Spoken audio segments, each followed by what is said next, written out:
Alors qu'est-ce qui les inquiète donc tant que je ne vois pas, hein? En fait, plein de trucs, mais surtout la toux et la fièvre. Bah oui, parce que les petits qui ont un rhume, oui je dis un rhume, mais je devrais en fait dire une maladie des voies respiratoires supérieures, les petits qui ont un rhume, eh bien ils ont aussi souvent de la fièvre.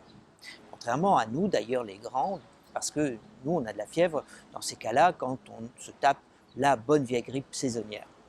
Les petits, eux, eh bien, c'est chaque fois, ou pratiquement chaque fois qu'ils ont un rhume, qu'ils montent à 38,5 ou plus. Alors la question des parents, c'est mais pourquoi donc a-t-elle de la fièvre? Et c'est une bonne question. La réponse, en fait, malheureusement, est assez simple aussi.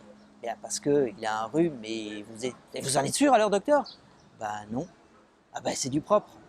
Eh oui, quand on va chez le médecin, on veut des certitudes, pas des approximations d'amateurs. Notez, je comprends. Mais bon, quand on a le nez qui coule depuis quelques jours et que la fièvre, eh bien, elle est apparue la nuit d'avant, il est tout de même raisonnable de parier sur le rhume comme cause de la fièvre. Non? Fièvre qui, je vous le rappelle, est une réaction du système immunitaire et qui aide à combattre la maladie. Alors, en gros, le rhume, ça donne de la fièvre chez les enfants et observer les deux phénomènes en même temps chez un enfant qui a gardé pour le reste un bon état général malgré la maladie est tout de même un indice suffisamment bon pour attribuer la fièvre au rhume, au moins dans un premier temps. Alors, il est donc raisonnable, dans une telle situation, de ne pas se ruer chez le médecin au milieu de la nuit et même d'attendre, pourquoi pas, la résolution spontanée de la fièvre, qui arrive d'ailleurs au bout de 72 heures. J'en profite pour rappeler qu'il y a des signes tout de même qui doivent nous inquiéter, qui doivent alarmer, que quelque chose de plus grave est en train de se passer. Cela inclut des difficultés respiratoires, des vomissements répétés ou incontrôlables, des douleurs importantes, une irritabilité croissante, une activité qui diminue ou une somnolence anormale.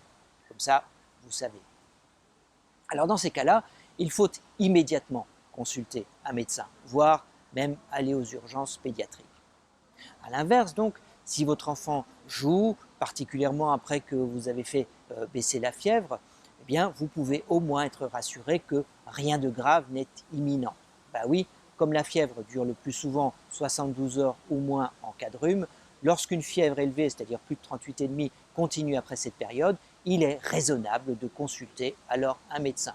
Oui, parce que bien entendu, il peut y avoir des tas de raisons pour avoir de la fièvre, incluant des situations dont il faut bien entendu s'occuper avec moins de désinvolture qu'un rhume. Par exemple, une otite ou même une pneumonie.